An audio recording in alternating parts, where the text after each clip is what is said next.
नमस्कार साथियों, एक बार फिर से आप सभी के सामने उपस्थित हुआ हूं महिला बाल विकास के पूर्व प्रश्नों को लेकर के, जिसमें आज हम फिर से तीसरी शिफ्ट में हुए प्रबंधकीय गुणों से संबंधित प्रश्नों को देखने वाले हैं। बिना किसी विलंब के पहले प्रश्न की तरफ बढ़ते हैं। किस सामाजिक दार्शनिक ने समाज शास्त्र को सामाजिक भौतिकी कहा था? बहुत ही अच्छा प्रश्न। ये मैं जो टॉप 50 प्रश्न लेकर के आऊंगा उसमें भी शामिल करूंगा कि किस सामाजिक दार्शनिक ने समाज शास्त्र को सामाजिक भौतिकी कहा था। ऑप्शन 1 अगस्त। ये महीने का नाम अगस्त नहीं है, ये भी एक समाज शास्त्री हुए हैं। Option 2 Vilfredo Pareto. Option 3 MacIver या ऑप्शन 4 हर्बर्ट स्पेंसर। बोलिए, किस सामाजिक दार्शनिक ने समाज शास्त्र को सामाजिक भौतिकी कहा था? तो ऑप्शन नंबर 1 आपका सही हो जाएगा कि अगस्त ने सामाजिक दार्शनिक थे जो उन्होंने समाज शास्त्र को सामाजिक भौतिकी कहा था। दूसरे नंबर के प्रश्न की तरफ बढ़ते हैं। एक टीम के सदस्यों को इस प्रकार पार प्रशिक्षित या क्रॉस ट्रेंड किया गया है कि हर व्यक्ति अन्य सभी टीम सदस्यों के दायित्वों का निर्वहन करने में सक्षम है। क्या बहुत अच्छा प्रश्न है। एक टीम के सदस्यों को इस प्रकार से पार प्रशिक्षित किया गया है कि हर व्यक्ति अन्य सभी टीम सदस्यों के दायित्वों का निर्वहन करने में सक्षम है। ऑप्शन 1 कार्यात्मक, ऑप्शन 2 पार कार्यात्मक, ऑप्शन 3 बहु कार्यात्मक या ऑप्शन 4 स्वनिर्देशित। बोलिए क्या सही होगा? तो बहुकार्यात्मक प्रणाली ऑप्शन नंबर 3 सही हो जाएगा कि वे बहुत कार्यों को करने में कुशल हैं, सक्षम हैं। तीसरे नंबर के प्रश्न की तरफ बढ़ते हैं। इनमें से कौन एक द्वितीयक समूह है? द्वितीयक समूह को आपको पहचानना है। ऑप्शन नंबर 1 एकल परिवार, ऑप्शन 2 मित्र या समकक्ष समूह, ऑप्शन 3 संघ या ऑप्शन 4 संयुक्त परिवार। तो द्वितीयक समूह कौन है? तो ऑप्शन नंबर 3 आपका सही हो जाएगा कि जो संघ है वह एक द्वितीयक समूह है। चौथे नंबर प्रश्न की तरफ बढ़ते हैं। समस्या हल करने की एक विधि जिसमें समूह के सभी सदस्य एक निर्णय को पूरी तरह से स्वीकार कर लेते हैं और उसे समर्थन देते हैं।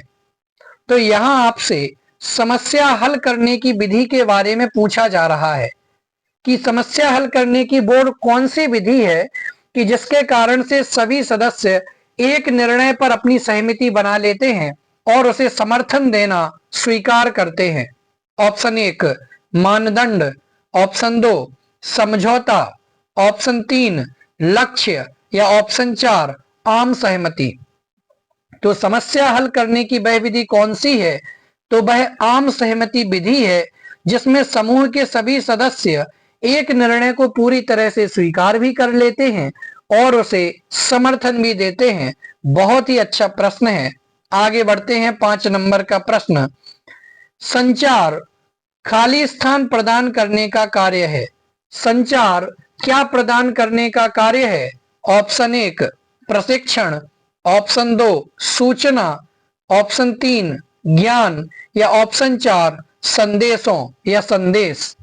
तो संचार क्या प्रदान करने का कार्य है? तो ऑप्शन नंबर 2 आपका सही होगा कि संचार सूचना प्रदान करने का कार्य है। 6 नंबर का प्रश्न देखते हैं। मनुष्य एक सामाजिक प्राणी है। बहुत अच्छा प्रश्न। मनुष्य एक सामाजिक प्राणी है, यह किसने कहा था? ऑप्शन 1 कॉम्टे ने, ऑप्शन 2 अरस्तु ने, ऑप्शन 3 प्लेटो ने और ऑप्शन 4 कार्ल मार्क्स ने।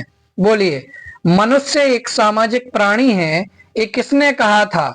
Man is a social animal किसने कहा था?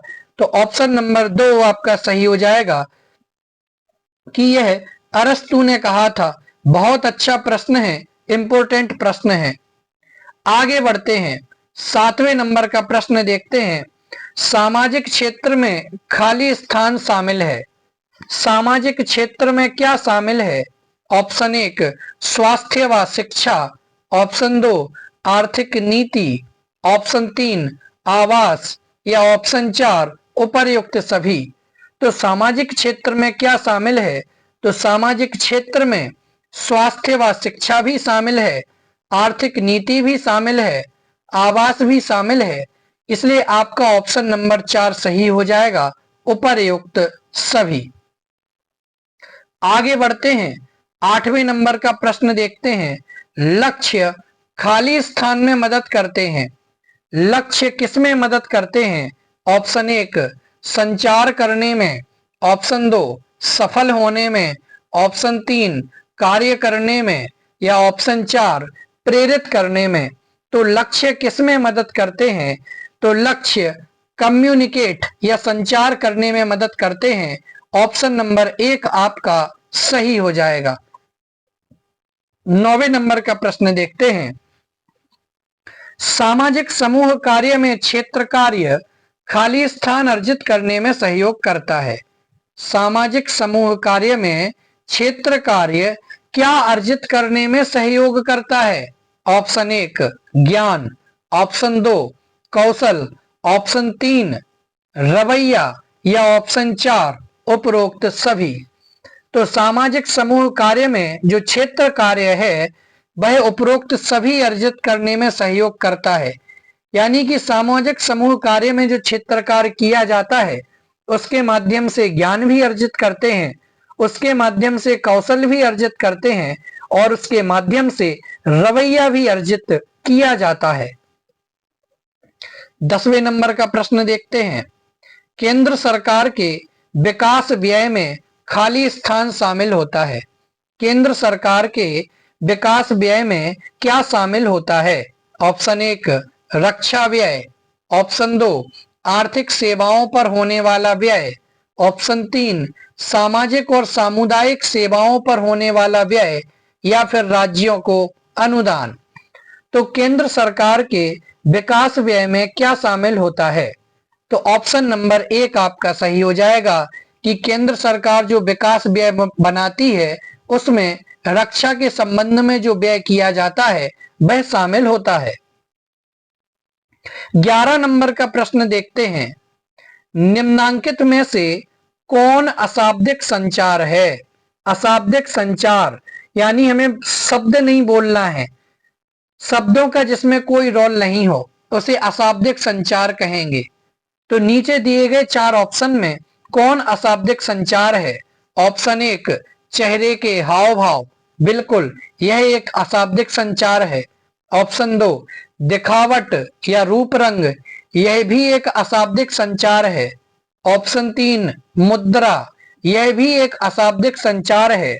और ऑप्शन 4 उपर्युक्त सभी।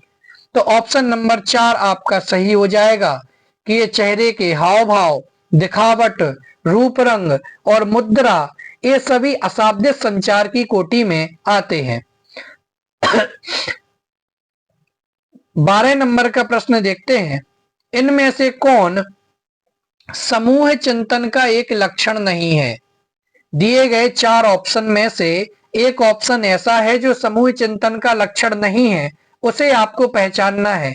ऑप्शन 1 असुरक्षितता के भ्रम, ऑप्शन नंबर 2 अंतर्निहित समूह नैतिकता में विश्वास, ऑप्शन 3 पथ से विचलित होने वालों पर सीधा दबाव डालना या ऑप्शन 4 सदस्यों द्वारा आत्मवर्जन जिसे सेल्फ सेंसरशिप भी कहा जाता है।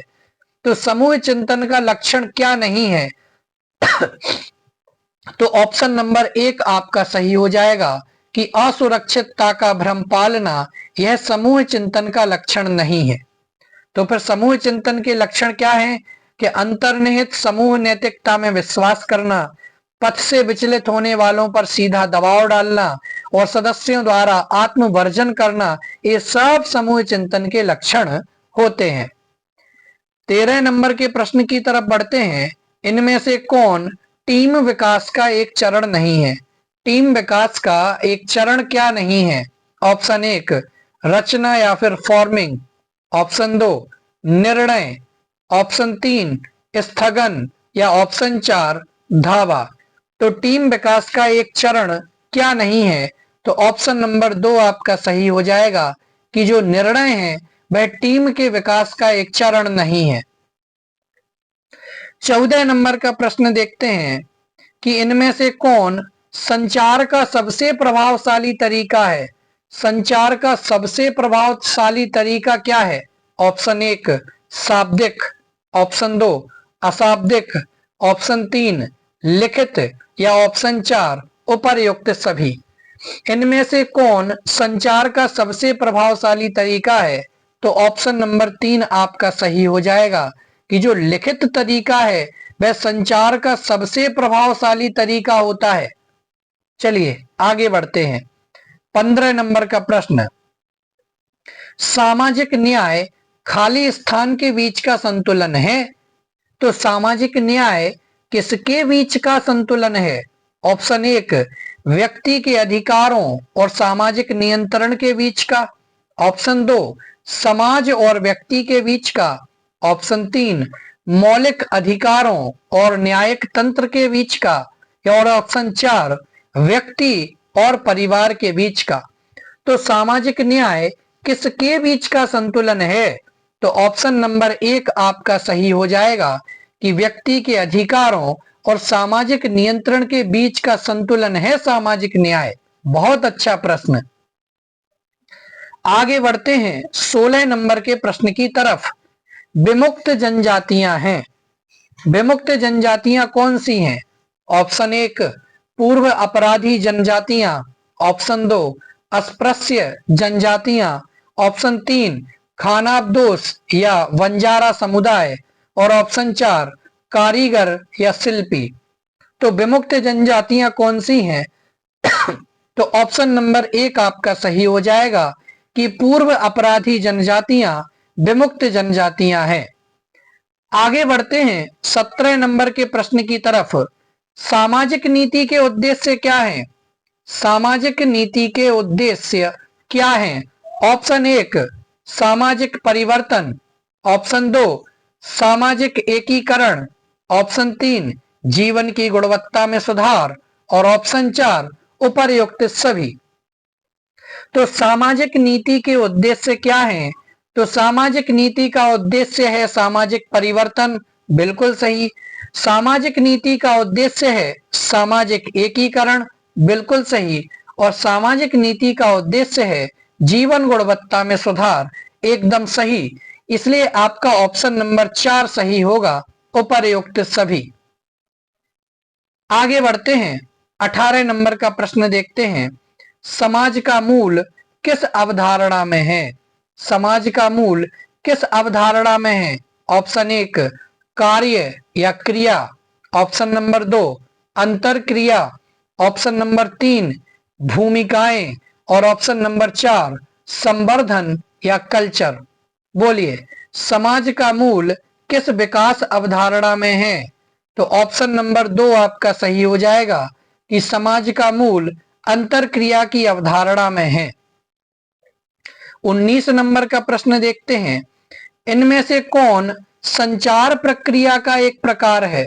संचार प्रक्रिया का एक प्रकार कौन सा है? ऑप्शन नंबर 1 एक तरफा, ये तो संचार की प्रक्रिया नहीं होती है। ऑप्शन नंबर 2 तरफा, ऑप्शन नंबर 3 तरफा, या ऑप्शन नंबर 4 इनमें से कोई नहीं। तो संचार प्रक्रिया का एक प्रकार कौन सा है? तो ऑप्शन नंबर 2 आपका सही हो जाएगा कि 2 तरफा संचार प्रक्रिया का एक प्रकार है। 20 नंबर का प्रश्न देखते हैं। सामाजिक नीति खाली स्थान का भाग है, तो सामाजिक नीति किसका भाग है? ऑप्शन 1 स्वास्थ्य व शिक्षा का, ऑप्शन नंबर 2 आर्थिक नीति का, ऑप्शन नंबर 3 आवास का, और ऑप्शन नंबर 4 उपर्युक्त सभी। तो सामाजिक नीति खाली स्थान का भाग है। किसका भाग है सामाजिक नीति? तो ऑप्शन नंबर आपका 1 सही हो जाएगा, स्वास्थ्य व शिक्षा का।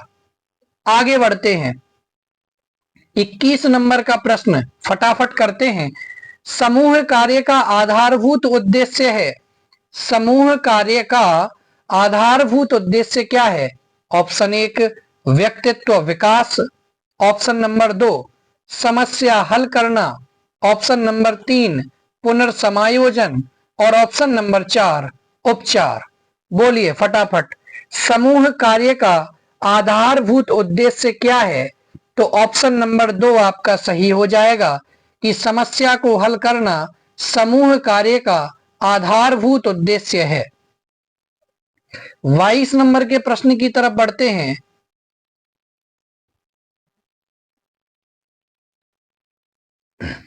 खाली स्थान एक टीम अवधारणा का प्रकट रूप है तथा नियोक्ता एवं कर्मचारियों द्वारा परस्पर योगदान के सिद्धांत पर आधारित है। तो कौन है एक टीम अवधारणा का रूप जो कि नियोक्ता और कर्मचारियों के द्वारा परस्पर योगदान के सिद्धांत पर आधारित है? ऑप्शन 1 निरंकुश या एक तंत्रीय मॉडल, ऑप्शन नंबर 2 अभिरक्षी मॉडल, ऑप्शन नंबर 3 अनुपोषक मॉडल या ऑप्शन नंबर 4 बहुल या मंडली मॉडल। तो ऑप्शन नंबर 4 आपका सही हो जाएगा कि जो बहुल या मंडली मॉडल है वह एक टीम अवधारणा का प्रकट रूप है और नियोक्ता एवं कर्मचारियों के द्वारा परस्पर योगदान के सिद्धांत पर आधारित है। 23 नंबर के प्रश्न की तरफ बढ़ें तो संगठनात्मक व्यवहार को प्रभावित करने वाले बल हैं। संगठनात्मक व्यवहार को प्रभावित करने वाले बल हैं, कौन है? ऑप्शन 1 लोग, ऑप्शन नंबर 2 पर्यावरण, ऑप्शन नंबर 3 प्रौद्योगिकी और ऑप्शन नंबर 4 उपर्युक्त सभी। संगठनात्मक व्यवहार को प्रभावित करने वाले बल कौन हैं? तो लोग ये भी संगठनात्मक व्यवहार को प्रभावित करते हैं, पर्यावरण भी प्रभावित करता है, प्रौद्योगिकी भी प्रभावित करती है। इसलिए ऑप्शन नंबर 4 आपका सही हो जाएगा, उपर्युक्त सभी, कि ये सभी संगठनात्मक व्यवहार को प्रभावित करने वाले बल हैं। 24 नंबर का प्रश्न देखते हैं। समाजशास्त्री समूह शब्द को खाली स्थान के रूप में परिभाषित करते हैं। बहुत ही अच्छा प्रश्न। समाजशास्त्री समूह शब्द को किसके रूप में परिभाषित करते हैं? ऑप्शन 1 लोगों के संकलन के रूप में, ऑप्शन नंबर 2 अंतरक्रिया के संगठित पैटर्न में संलग्न लोगों के रूप में, ऑप्शन नंबर 3 किसी स्थान पर अंतरक्रिया कर रहे लोगों के रूप में और ऑप्शन नंबर 4 किसी सभा या सम्मेलन में भाग लेने वालों के रूप में। तो समाजशास्त्री समूह शब्द को किसके रूप में परिभाषित करते हैं? तो ऑप्शन नंबर 2 आपका सही हो जाएगा कि अंतरक्रिया के संगठित पैटर्न में संलग्न लोगों के रूप में समाजशास्त्री समूह शब्द को परिभाषित करते हैं। बहुत अच्छा प्रश्न। आगे बढ़ते हैं 25 नंबर के प्रश्न की तरफ। सामाजिक नीतियां खाली स्थान आदि मुद्दों से संबंधित होती हैं। तो सामाजिक नीतियां किससे संबंधित होती हैं? ऑप्शन 1 निर्धनता से संबंधित, बिल्कुल सही। खराब आवास व्यवस्था से संबंधित, ये भी एकदम सही। ऑप्शन नंबर 3 अशक्तता से संबंधित, बिल्कुल सही। इसलिए ऑप्शन नंबर 4 आपका सही होगा, उपर्युक्त सभी, कि सामाजिक नीतियां निर्धनता, खराब आवास व्यवस्था, अशक्तता आदि मुद्दों से संबंधित होती हैं। 26 नंबर का प्रश्न देखते हैं।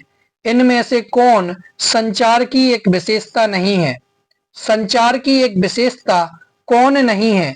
ऑप्शन 1 इसमें एक से अधिक व्यक्ति शामिल होते हैं, ऑप्शन नंबर 2 इसमें सूचना को संप्रेषण किया जाता है, ऑप्शन नंबर 3 यह बोलने की कला तक ही सीमित नहीं है और ऑप्शन नंबर 4 यह अच्छे मानवीय संबंधों को बढ़ावा देता है। तो संचार की एक विशेषता क्या नहीं है कि यह अच्छे मानवीय संबंधों को बढ़ावा देता है, यह कोई जरूरी नहीं है। इसलिए ऑप्शन नंबर 4 आपका सही हो जाएगा। तो संचार की विशेषता क्या है कि संचार में एक से अधिक व्यक्ति शामिल होते हैं, इसमें सूचना का संप्रेषण भी किया जाता है, और यह केवल बोलने की कला तक ही सीमित नहीं होता है। तो यह 3 संचार की विशेषताएं हैं और यह एक संचार की विशेषता नहीं है कि यह अच्छे मानवीय संबंधों को बढ़ावा देता है। इसलिए ऑप्शन नंबर 4 आपका सही हो जाएगा। आगे बढ़ते हैं अगले प्रश्न की तरफ। 27 नंबर का प्रश्न है, न्यूमैन एवं समर के अनुसार खाली स्थान संचार न्यूमैन एवं समर के अनुसार संचार खाली स्थान का आदान प्रदान है। तो न्यूमैन एवं समर के अनुसार संचार किसका आदान प्रदान है? ऑप्शन नंबर 1 तथ्यों, ऑप्शन नंबर 2 मत, ऑप्शन नंबर 3 भावनाओं या ऑप्शन नंबर 4 उपर्युक्त सभी। बोलिए। बहुत अच्छा प्रश्न है, आने लायक है, 3 स्टार रख रहा हूं। न्यूमैन एवं समर के अनुसार संचार किसका आदान प्रदान है? तो तथ्यों का बिल्कुल सही, मत का बिल्कुल सही, भावनाओं का बिल्कुल सही। इसलिए ऑप्शन नंबर 4 आपका सही हो जाएगा, उपर्युक्त सभी। इसको नोट डाउन कर लेना कि न्यूमैन एवं समर के अनुसार संचार तथ्यों, मत और भावनाओं का आदान प्रदान है। आगे बढ़ते हैं 28 नंबर के प्रश्न की तरफ। सामाजिक समस्याओं का हल समाज सुधार एवं खाली स्थान से किया जाता है। कि सामाजिक समस्याओं का हल समाज सुधार से तो है ही, एवं और किससे किया जाता है? तो ऑप्शन नंबर 1 सामाजिक विधान से, ऑप्शन नंबर 2 सामाजिक कार्य से, ऑप्शन नंबर 3 समाज विज्ञान से या ऑप्शन नंबर 4 समाज सेवा से। तो सामाजिक समस्याओं का हल समाज सुधार और सामाजिक विधान से किया जाता है। ऑप्शन नंबर 1 आपका सही हो जाएगा। आगे बढ़ते हैं 29 नंबर का प्रश्न देखते हैं। समूह कार्य में उत्तम अभिलेखन को खाली स्थान पर केंद्रित होना चाहिए। तो समूह कार्य में उत्तम अभिलेखन को किस पर केंद्रित होना चाहिए? ऑप्शन नंबर 1 सक्रिय संगठन पर, ऑप्शन नंबर 2 प्रयुक्त कौशल पर, ऑप्शन नंबर 3 समूह प्रक्रिया पर या ऑप्शन नंबर 4 सदस्यों की विशेषताओं पर। बोलिए। समूह कार्य में उत्तम अभिलेखन को किस पर केंद्रित होना चाहिए? तो ऑप्शन नंबर 3 आपका सही हो जाएगा कि समूह की प्रक्रिया पर उत्तम अभिलेखन को केंद्रित होना चाहिए। 30 नंबर का प्रश्न देखते हैं। आपको दूसरों पर विश्वास करना आसान लगता है, क्या लगता है? गलत, सही, कह नहीं सकते या इनमें से कोई नहीं। आपको दूसरों पर विश्वास करना आसान लगता है, बिल्कुल सही बात।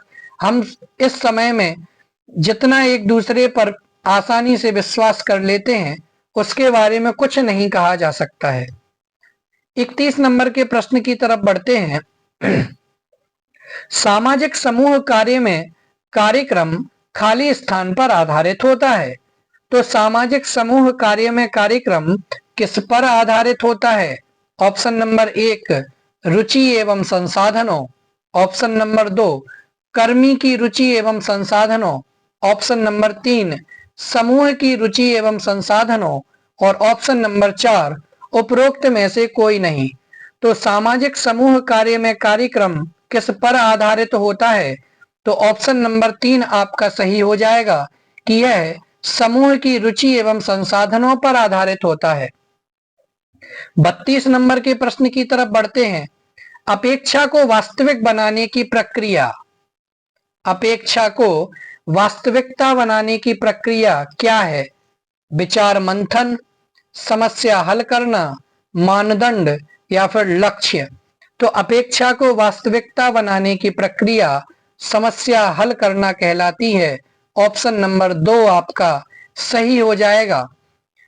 33 नंबर का प्रश्न देखते हैं कि भारतीय संविधान में न्याय के पृथक रूप हैं। खाली स्थान भारतीय संविधान में न्याय के पृथक रूप हैं। भारतीय संविधान में न्याय के पृथक रूप कौन से हैं? ऑप्शन नंबर 1 सामाजिक, आर्थिक व राजनीतिक, ऑप्शन 2 सामाजिक मनोवैज्ञानिक एवं भावनात्मक। ऑप्शन 3 सामाजिक शैक्षिक एवं न्यायिक। और ऑप्शन नंबर 4 उपरोक्त में से कोई नहीं। तो भारतीय संविधान में न्याय के पृथक रूप कौन से हैं? तो ऑप्शन नंबर 2 आपका सही हो जाएगा, सामाजिक, मनोवैज्ञानिक एवं भावनात्मक। 34 नंबर, चलिए इस प्रकार से जो प्रबंधकीय गुणों से संबंधित 33 प्रश्न थे वो यहाँ से आपके कंप्लीट होते हैं।